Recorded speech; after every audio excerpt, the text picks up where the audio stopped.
Hello everyone. I wanted to give you a preview of the upcoming auction in February. I know we've just finished the previous one and we haven't even got through Christmas yet, but you know, got to get working on the next one. A lot of people come up to me and say, where do I get my tricks from, and how do I choose which tricks? So most of my tricks I get from eBay, a couple of other auction sites, and just a few other dealers. Not many, there aren't many I buy from. Every now and then I get a collector who contacts me who has a particular item. Most of the items I try to feature on my auctions are ones that I've just added to Martin's Magic. There's a few that I've already got on there, but for the most part I've sold a lot of the stuff, and I'm looking for new items. I'm always trying to grow Martin's Magic. And so I track down items, and I kind of want to give you an idea of how I choose the items. So I have 20 lots in each auction, and I shoot for 2 book lots, 2 or 3 bargain basement lots, and the rest is kind of a mixture of old and new, cool items. I try to have one more expensive item if I can find one, although they're harder to find. And I just look at the overall listing and think, yeah, there's a pretty interesting auction. I try to have something for everyone. And as you know, every starting price is $99 or less, no reserves. And there's some pretty good deals sometimes. Other times things go a bit crazy, but that's all part of the fun. And so this is kind of the pre-release phase. So I go through and I choose the effects I think are going to work for the auction, but then I have to photograph them, video them, check they all work correctly, maybe add extra items. And what you see on the final auction is after I've gone through the 2 months process. Here, we haven't done that yet, but I just want to give you some ideas of what's coming up. Is a bargain basement lot is 4 card boxes you don't see very often. Who knows what's in there? So that could be interesting. Here we have Mark Mason's Know-It-All wallet. This actually is really cool. I tracked down one of these and I like it a lot. Here's a very new item. There's Prestige and Make Your Choice. I thought that'd make a nice little bundle. And now going on to the higher end stuff, here's a Kitten Williams butterfly box. Beautiful little box. And we'll see if I can do a demo of this bad boy. Looks very nice. I don't really know if I can or not. We have here's an Anverdi surprise box. Actually, this one was made by Mephisto Hewis, although I'm not 100% sure if it was made by them or just distributed by them. It's hard to tell. It looks very similar to the one in the Anverdi book. Here we have the Eddie Taylorbaum cork-through card. Eddie's stuff always does well on my site, so it's always exciting. And here's an Alan Warner item, Mini Mentor, one of my favorite Alan Warner items. And here's a little a new item from Mio and live TV, Mio and Mandrake. It's all good. It's all good.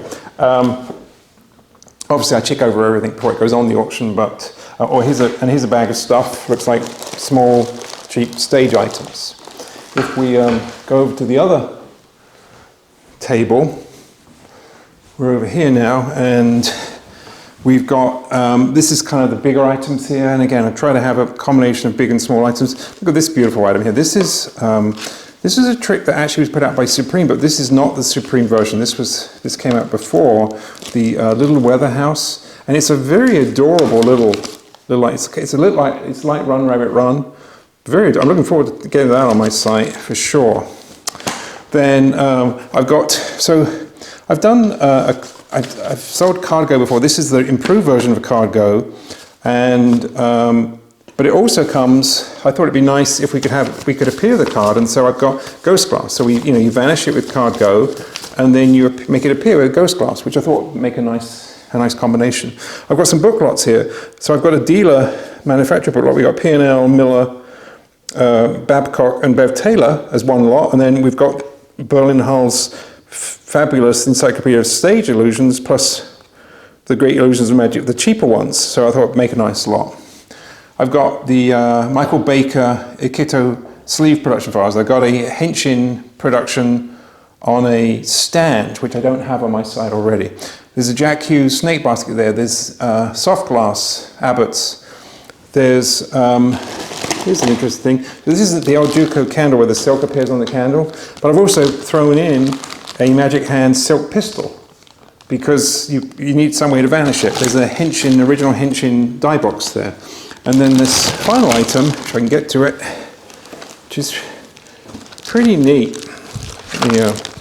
You put this away.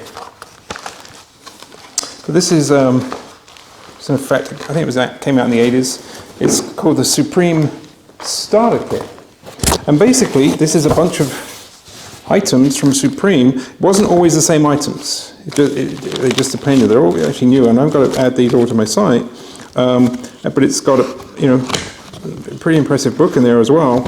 And I came across that recently. So this stuff may or may not appear in the final auction. If it doesn't appear in the final auction, it's one of two reasons. It's one of three reasons, actually. Either it's faulty in some ways, broken, or I really like it. I say, I'm going to keep this for me, which doesn't happen very often, but it does happen.